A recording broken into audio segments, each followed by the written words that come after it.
Sejam muito bem-vindos. Vamos falar agora sobre um tema de minha predileção, que é a icônica e triste doença chamada câncer.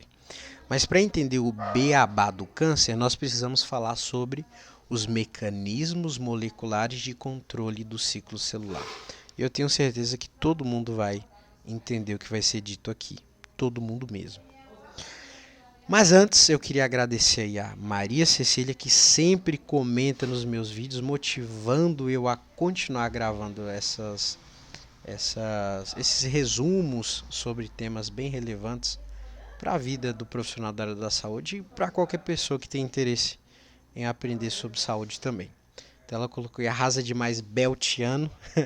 Muito obrigado, Maria Cecília, valeu demais, você é fera. Beleza, nosso foco vai ser na mitose. O ciclo celular, claro, mas focado aí na mitose. Não lembro o que é mitose. Acho difícil, mas se você não lembra o que é mitose, é simples. Tem uma célula aqui, uma célula que nós chamamos de mãe, e que ela vai se dividir em duas células filhas. Pronto. Essa é a mitose, essa é a fase M. Pronto. O ciclo celular, esse à direita, esse círculo que você está vendo aqui, começa da fase G1, vai para a fase S, vai para a fase G2 e por fim chega na mitose, que você já sabe o que é. A fase G1 geralmente é a mais longa, mas depende do tecido, da célula, do corpo. Agora, existe as células que estão em G0. Quais células estão em G0? São as células que são quiescentes, ou seja, células metabolicamente ativas, mas que não estão se dividindo, certo? Estão num estado de repouso temporário chamado de fase G0 do ciclo celular. Um ponto muito importante é que todo câncer, vou repetir, todo câncer está relacionado a alterações nos genes, uma alteração genômica, ou seja, o câncer é uma doença genômica. E esses genes, eles fazem parte das nossas células. E isso é muito importante porque se nós tivermos uma alteração dos genes nas células germinativas, nós vamos ter um tipo de câncer. Se nós tivermos uma alteração nos genes das células somáticas, nós vamos ter outro tipo de câncer. Repito a mesma coisa com outras palavras, acrescentando uma informação. Se na linhagem de células germinativas eu observar uma alteração genômica, eu estou falando dos cânceres hereditários. Se nas células somáticas, na linhagem de células somáticas, eu observar uma alteração genômica, eu estou a analisar um caso de câncer esporádico. Então, já vamos começar dividindo os cânceres hereditários e esporádicos dessa forma. Só para exemplificar, ilustrar um pouco melhor o ciclo celular, nós temos aí essas 4 fases que vão ser as mais importantes para nós, a fase G1, S, G2 e M. A fase G1, geralmente aqui tem maior duração, ou seja, se para uma célula se dividir demorasse 24 horas, a fase G1 duraria 17 horas. Poxa, uma informação legal para você lembrar da fase G1, que é a primeira. G1, number one, é a primeira. Durante a G1, você vai ter a produção de enzimas de replicação. Pensa numa informação importante. Enzimas de replicação. Então você vai ter aí DNA ligase, que vai ser produzido, DNA polimerase do tipo 1, 2 e 3, e a enzima topoisomerase. Pensa em enzimas importantes para a replicação e até para o reparo celular. Então é isso que vai acontecer na fase G1, certo? É isso que vai acontecer na fase G1. Beleza. Na fase S, nós vamos ter síntese, duplicação do material genético, do DNA. Síntese, duplicação, replicação, essas são as palavras que você vai se lembrar quando fala da fase S. Então aqui na fase S que nós teremos cromossomos duplicados para serem distribuídos para células filhas. E por fim, nós vamos chegar aqui na fase G2, que é o preparo final para entrar na mitose. Ela é mais curta e ela serve para verificar a qualidade da duplicação. Será que está tudo correto?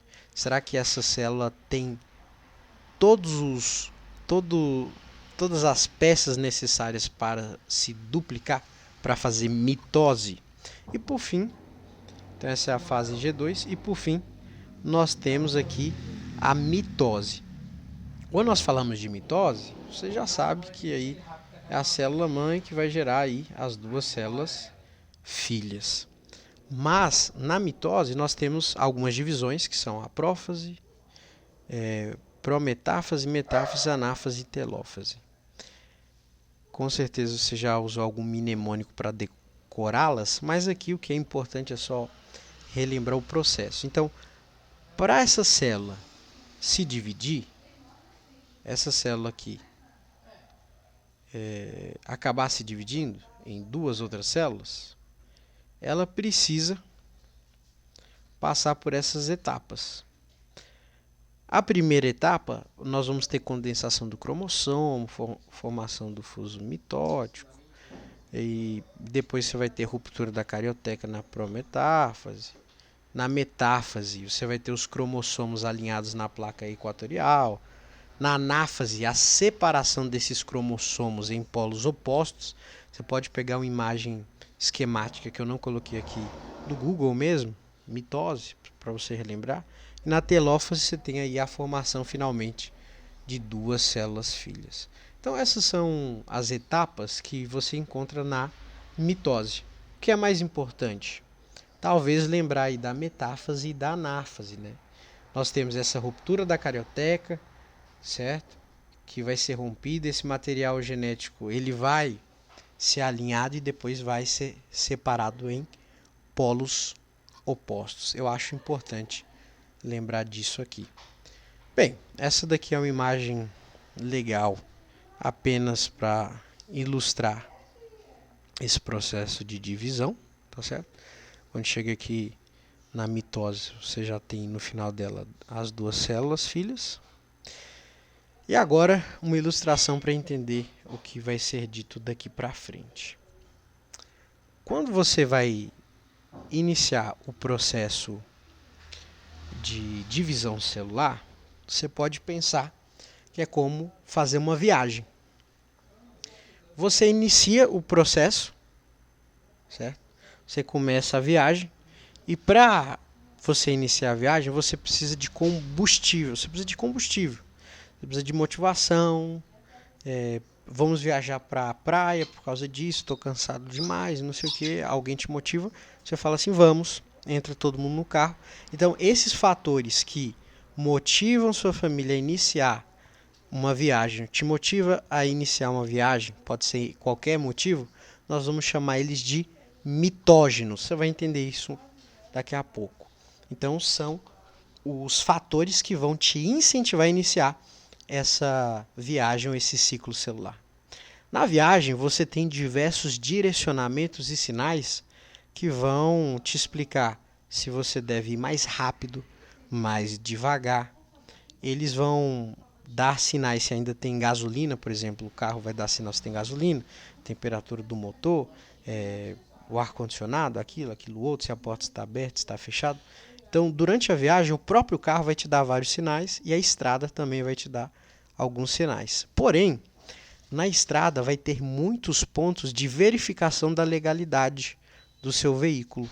Então, quando você estiver andando de uma cidade para outra, ou de repente está tendo uma blitz ali, você e sua família vai separado, o veículo vai separado, vão ser analisados os documentos para ver se está tudo certo. E existe, dependendo da distância que você for percorrer, vai existir muitos e muitos pontos. Mas no caso aqui nós vamos focar em 3 pontos principais de verificação para ver se o nosso veículo, no caso a célula, ela está apta para poder terminar essa viagem. No seu caso, você quer chegar na praia. No caso da célula, é chegar na mitose, ou seja, na divisão de maneira correta, tá certo? Então, vamos exemplificar só mais uma vez. Tá vendo que tá cheio de exemplificação. A célula cancerígena, que está se duplicando de maneira anormal, ela pode estar em diversas partes do corpo. Existem mais de 200 doenças diferentes que são o câncer, né? Por exemplo, câncer de mama, câncer de pâncreas, que são doenças diferentes, estão em locais diferentes. E todos eles estão relacionados com um problema no ciclo celular, com um problema nessa parte do beabá, nessa parte básica que nós já conversamos. E esses problemas, eles são evitados por essas paradas policiais, que nós vamos dizer que são pontos de checagem. E como eu falei, existem muitos pontos de checagem nesse ciclo celular, mas nós vamos focar apenas em 3 pontos. Bem, nós vamos falar sobre o ponto de checagem G1S. Se é G1S, você já imagina que está ali no início, né, na parte G1, e S, que é na parte ali de síntese. Olha aqui o ciclo celular. Lembra que você tem a parte G1, você tem o S. Então você imagina que esse ponto de checagem da estrada está entre o G1 caminhando aqui para o S. O segundo ponto de checagem G2M, você já entende que está aqui, ó, entre o G2, o nosso carro, que é a célula, indo do G2 para o M, que é a mitose. E aí, por fim, você tem ali o ponto de checagem metáfase e anáfase, que faz parte daquelas subdivisões da mitose que eu já expliquei de maneira rápida e superficial. Então vamos lá. No ponto de checagem G1S, nós vamos parar esse carro e nós vamos avaliar a temperatura, o pH, se os nutrientes são suficientes, vamos verificar os nutrientes dessa célula, as enzimas produzidas. Lembra que na fase G1 são produzidas diversas enzimas, topoisomerase, polimerase não sei o que, 1, 2 e 3, DNA polimerase. Pois é, nós vamos verificar se essas enzimas foram produzidas. O ponto de checagem G1S, ele também é conhecido como ponto de restrição. Quando sai de G1, ele se torna irreversível, ele não volta, por exemplo, para o G0. Por isso, o ponto de checagem G1S, ele vai ser chamado de ponto de restrição. Faz uma correlação simples. Faço. Quando todo mundo da sua casa se arruma, coloca colchão dentro do carro, travesseiro, não sei o que, e você sai na estrada e começa a andar já os 3 primeiros quilômetros, ninguém vai pensar em voltar. Ninguém vai pensar em voltar. Ah, esqueci uma coisa, deixa. Porque todo mundo se organizou para poder ir e já está tudo organizado. Se for uma coisa simples, não vai voltar. Então, dificilmente vocês vão voltar. Então, o ponto de checagem G1S também é o ponto de restrição, porque ele é meio que irreversível. Começou ali, não volta mais. Ponto de checagem G2M. Ele vai parar o nosso veículo e ele vai avaliar a qualidade dessa duplicação.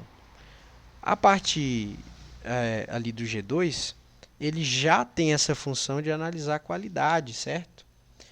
Então, ele vai analisar se a duplicação do material genético foi 100% correta, foi 100% eficaz, por exemplo.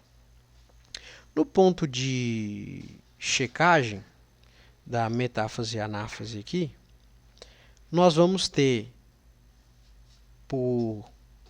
se você apenas fazer uma análise óbvia do nome, ponto de checagem, metáfase e anáfase. Eu estou analisando a fase da metáfase, que é aquela fase que você tem ali os cromossomos alinhados, e a anáfase, que é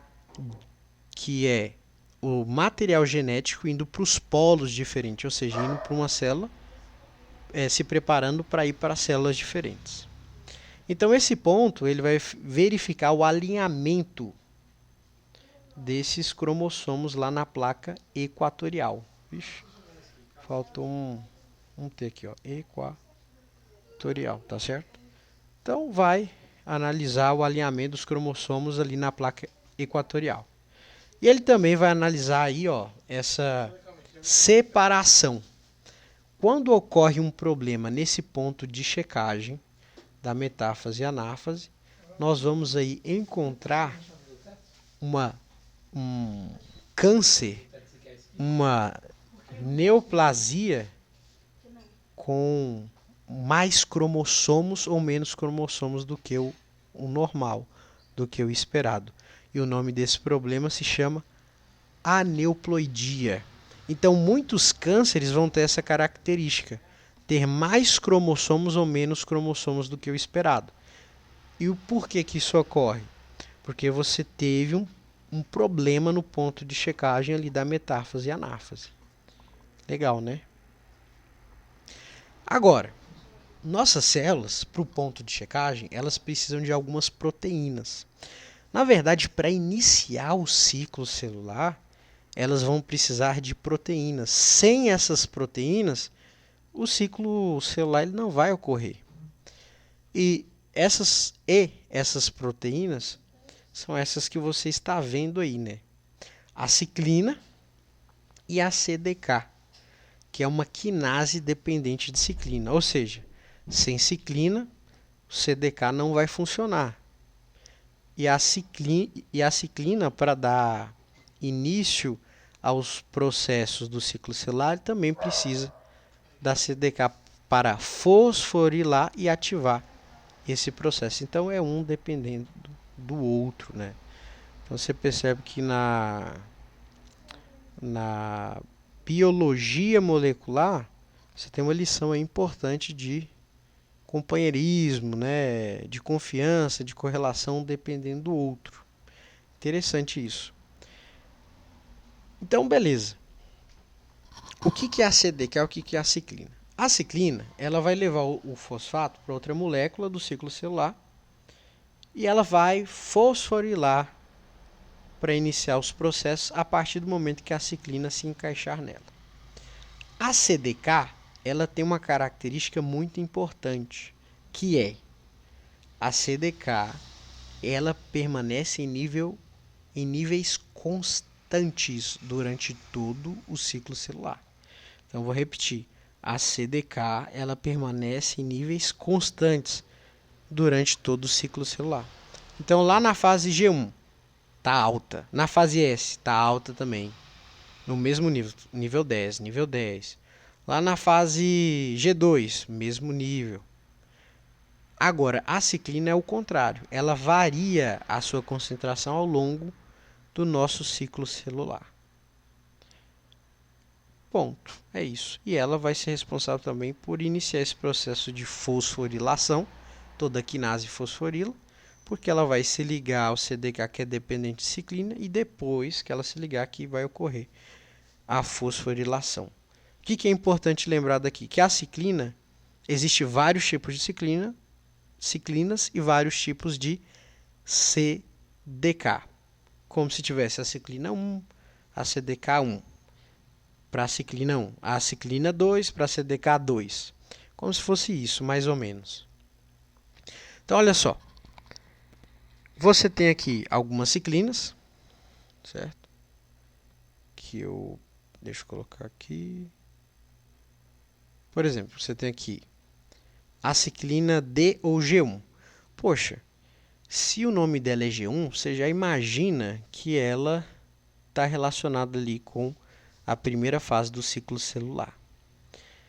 Uma dica: a ciclina D, você pode dizer que é a ciclina que dispara, D de dispara, o ciclo celular. Então ela se liga a CDK4 e CDK6 e dispara, inicia o ciclo celular. Você também tem a ciclina G1S ou E, tá certo? Que vai se ligar a CDK2, a CDK, né, que é quinase dependente de ciclina, quinase dependente de ciclina, tá? E aí você tem também as ciclinas SOA, que vão se ligar a CDK2 e CDK1. E aí você tem, ó, a ciclina M, ou a cicline metáfase e anáfase, aí, ó, que vai se ligar a CDK1. Você já imagina mais ou menos onde está cada uma dessas ciclinas no processo do ciclo celular, né? A D você já sabe que está lá no início, e você vai descobrir que ela fica no início até o final. A G1S está entre a G1 e a síntese, ou nós chamamos de ciclina E, certo? A S ou A, você já imagina onde ela está, né? S síntese, que vai se ligar à ciclina CDK e CDK1. E por fim você tem aí a ciclina M, ou metáfase e anáfase, está ali na fase da mitose, é a CDK1. Para lembrar da CDKase, eu decorei aqui, ó, 1 e 2, 2 e 4, 6. De trás para frente para lembrar CDKase. Então, beleza. Agora, para você ativar a CDK, o processo é simples, né? Você precisa ali do ATP, do adenosino trifosfato, que vai estar agindo aí na CDK em junção, em conjunto, ou melhor, em parceria com a ciclina. Legal essa palavra. Aqui você tem a CDK inativa, parcialmente ativa e completamente ativa. Isso porque a nossa CDK, ela é uma quinase dependente de ciclina. E aí você vai ativar ali o fosfato. Beleza? Esse é o processo básico aí, a base estrutural da ativação das CDKs. Beleza. Repetindo com as mesmas palavras, mas acrescentando outras coisas sobre esse processo de ativação da CDK. A ciclina, ela vai entrar em contato com a CDK e o ATP, que vai resultar numa fosforilação em cadeia. Lembrando que o ATP está aqui inativo na CDK, né? Pronto, esse daqui é o processo básico que eu acabei de mostrar para vocês. Que eu acabei de falar, inclusive. Agora, se de repente ocorrer um erro, né, e for necessário inibir esse processo que ativa o ciclo celular, então você vai ter aí a ação da enzima WEE1, né? Também é uma quinase. Toda quinase fosforila, então ela vai adicionar um fosfato extra. E esse fosfato extra na CDK vai inibir esse processo de fosforilação em cadeia. E aí, significa que o processo do ciclo celular não vai continuar. Pronto. Simples, né? Então você tem aí o I como auxiliadora para impedir que ocorra aí um desenvolvimento anormal de suas células. Aí você fala assim comigo, mas e se for necessário reativar essa CDK? Então entra a fosfatase CDC25. É um nome diferente, eu concordo. A CDC25 ela só vai fazer o seguinte, ela vai remover o fosfato extra. Esse fosfato extra é o que faz com que inibe a fosforilação em cadeia. Logo, eu posso chamá-lo de fosfato inibitório. Então, ele remove esse fosfato extra, que é o fosfato inibitório, permitindo a progressão. Muito simples, muito simples. Beleza. Agora, nós temos aqui a fase G1, fase S, fase G2 e a mitose. Beleza? Na fase G1, né, você vai ter a ciclina D, que é aquela ciclina lá que eu falei que dispara, ou chamada de ciclina G1. Óbvio que ela vai estar no início, que é a que dispara, só que o que você talvez não se lembre é que essa ciclina D, ela vai estar durante todo o ciclo celular até o final do ciclo celular. Simples assim. Vai da fase G1 até o final ali da mitose. Simples assim. É uma das ciclinas mais fáceis de lembrar por isso, né? Aqui você tem a ciclina E, que está seguindo o mesmo percurso, né? Se você perceber aqui, ó, ela começa no finalzinho da G1, ou no meio da G1, e acaba mais ou menos ali no final da fase S, certo? Bem legal isso aqui, bem legal. Agora, isso é a ciclina E. Você tem a ciclina S, que vai começar aqui no final do G1. E aí essa ciclina que nós chamamos de ciclina S, ela vai estar aí no processo aí, está relacionada aí à duplicação, claro, porque a fase S é relacionada por duplicação, replicação, síntese, e vai acabar ali no início da mitose. Legal. E aí você tem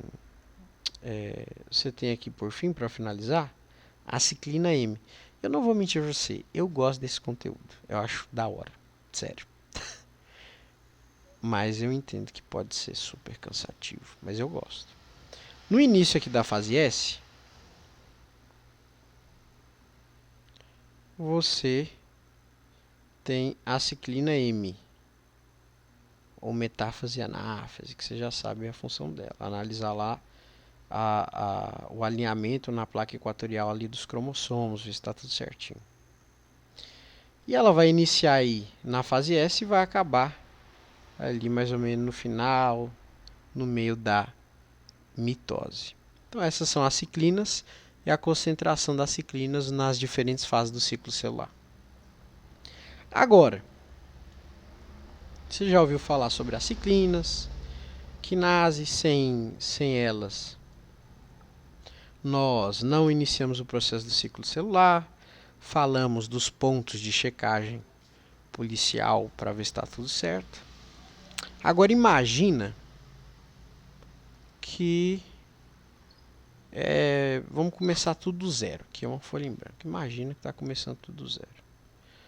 Simplesmente vamos começar o ciclo celular do zero.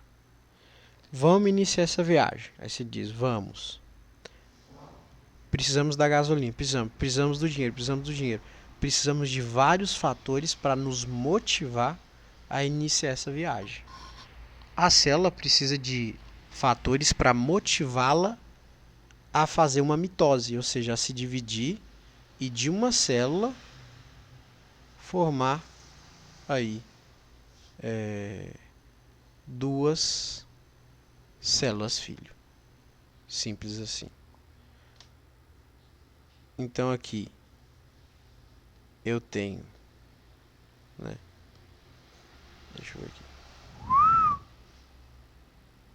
aqui. Deixa. O negócio que deu errado.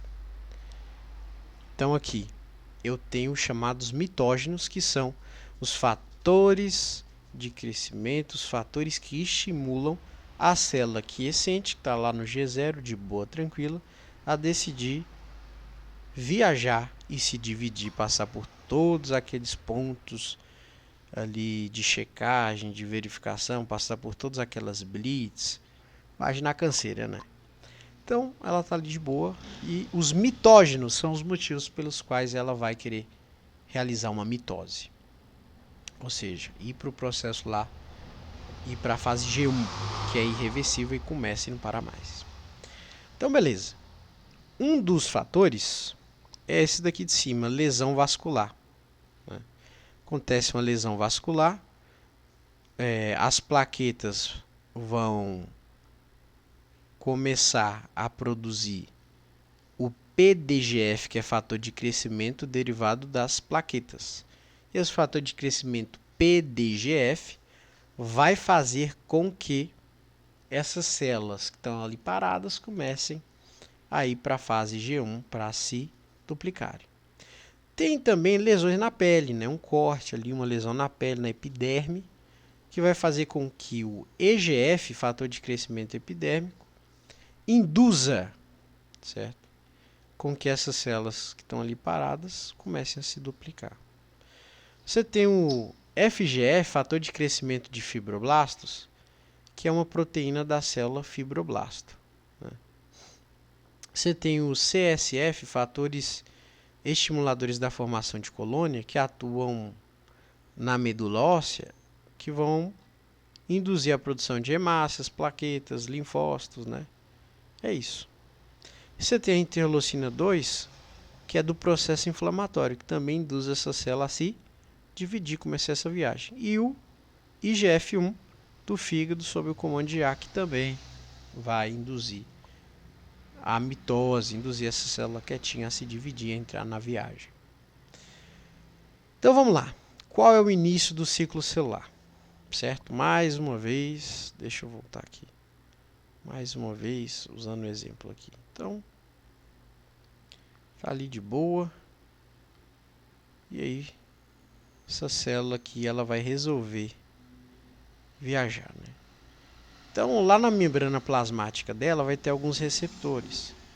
E aí você imagina que essa bolinha aqui seja um mitógeno que vai motivar essa célula a se dividir.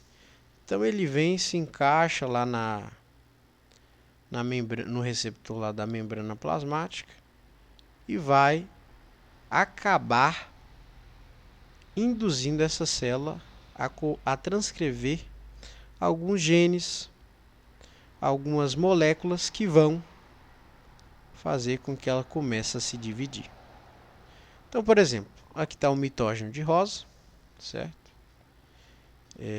Esse mitógeno ele vai encaixar no receptor na membrana plasmática, vai ter ativação aqui do MAP-sinase, que vai ativar o MYC, certo? Que é um fator de transcrição ali, que é um fator de transcrição. Esse MYC vai fazer com que aumente a expressão dos genes da ciclina D. E esses genes aumentados da ciclina D, que você sabe que é a ciclina D lá da fase G1, do disparo, vão fazer com que o processo do ciclo celular se inicie. Então, existe muitas outras reações, além dessas que eu estou trazendo aqui nessas setinhas, muitas outras, estão relacionadas com fosfolípides de membrana, muitas outras mesmo. Mas o processo básico, simplista, superficial, o esqueleto é esse. Ocorrem as reações, ativação do MYC, aumento da expressão de genes da ciclina D. Certo? Beleza. Então, repetindo. Mitógeno se liga ao receptor da membrana plasmática, que vai ter uma série de reações. Ativa a MAP-quinase no citoplasma, que fosforila o MYC, que é fator de transcrição. O MYC entra no núcleo, porque ele é um fator de transcrição nuclear. Vai produzir ciclina D, que dispara. Ciclina D mais CDK4/6 ativa, ele vai, junto com CD4/6, vai ativar a fosforilação em cadeia, fosforila moléculas subsequentes que começa o processo da viagem do ciclo celular. E em seguida você começa a produzir ciclina S, lembra? Depois de ciclina D é a E, que vai se conectar com a CDK quinase CDK2 dependente de ciclina, que vai fosforilar a tal da RB. Aí esse processo aqui é interessante. Lembrando que nós estamos sempre na fase G1, tá bom? Essa ciclina E, que se liga ao CDK2, CDK2 isso, que é quinase dependente de ciclina, ele vai fosforilar a proteína RB, que tem o nome de retinoblastoma. Por quê? RB é retinoblastoma. Retino, célula da retina. Blastoma, blasto, célula jovem. Então, o nome RB, que é retinoblastoma, vem de células jovens ali da retina. Mas essa RB tem em todas as células do corpo, tá bom? Ela só ganhou esse nome porque houve porque ela foi encontrada num câncer raro em que as células jovens da retina começam, né, a se multiplicar de maneira normal e aí causa um problema. Manifesta ali em crianças, imagina, porque ali com 5 anos de idade, todos esses retinoblastos, essas células jovens, vão virar retinócitos, se eu não me engano, que são células maduras. E aí, essas células jovenzinhas, elas começam a multiplicar demais ali no início da vida da criança, 1, 2 anos, e gera esse problema aí, que é um câncer raro, chamado retinoblastoma. Então, beleza. Essa é a historiazinha mais ou menos do porquê essa proteína se chama RB, porque ela está associada a esse câncer aí. Mas enfim, fosforilou a proteína RB, o que vai acontecer?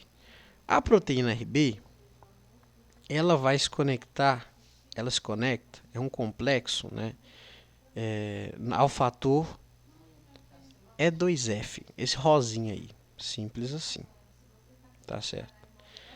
E claro que a quinase é ela que vai fosforilar essa RB, como nós já vimos. A partir do momento que ela fosforila essa RB, esse fator lá E2F, que está ligado no RB, ele vai se soltar dela, né? E aí, esse fator de transcrição, que é o E2F, ele se liga ao gene que estimula as enzimas de duplicação. Enzimas essas que estão lá ali na fase da síntese, que você pode ver o S, né? Quais enzimas são essas? DNA polimerase 1, 2 e 3, topoisomerase, que vão colaborar para a duplicação e vão continuar o processo do ciclo celular. Agora, esse ponto de encontro entre a RB e a E2F tem um nome legal. E se chama bolsa de RB. É um local de afinidade entre o E2F e o RB. Tá certo? É isso. Agora, existe 2 casos interessantes para nós comentarmos. O primeiro, sem muita explicação, é uma doença. Fica mais interessante, né, quando essa parte teórica vai para a realidade. Lá na doença do HPV, ele possui principalmente o HPV 16 e 18, que geralmente evoluem para câncer. Eles possuem proteínas que têm afinidade a essa bolsa de RB, esse local de afinidade aí do E2F com RB. E por se conectar nesse local, ela vai alterar essa bolsa de RB e vai causar câncer. É por isso aí. Ah, mas por quê? Vou explicar. Existem 2 situações de fosforilação: a hipofosforilação e a hiperfosforilação desse RB. Quando ocorre uma hipofosforilação, ou houve pouco fosfato ali, ele se liga a E2F, no fator de transcrição na bolsa de RB, bloqueia o E2F, certo? E bloqueia o E2F.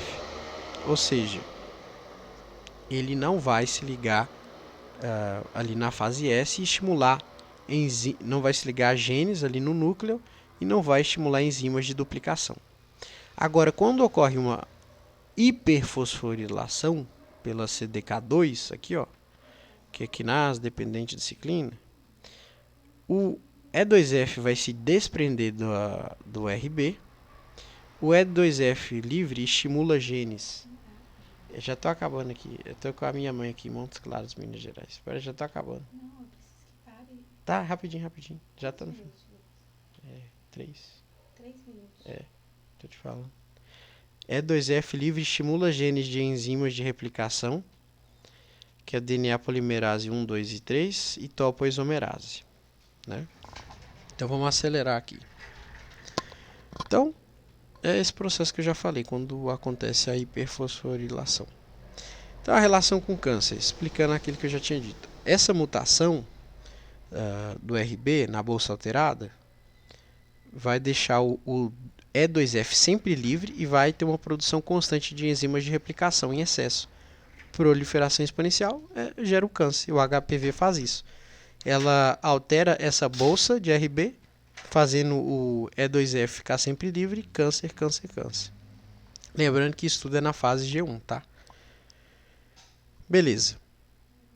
Já finalizando aqui, nós temos o ponto de checagem G1S, que é aquele de restrição. Ele tem também um sistema para um outro problema que pode ocorrer. Quebra na dupla fita de DNA. Pá, quebrou. Vai ativar duas quinases que vai fosforilar uma enzima chamada P53.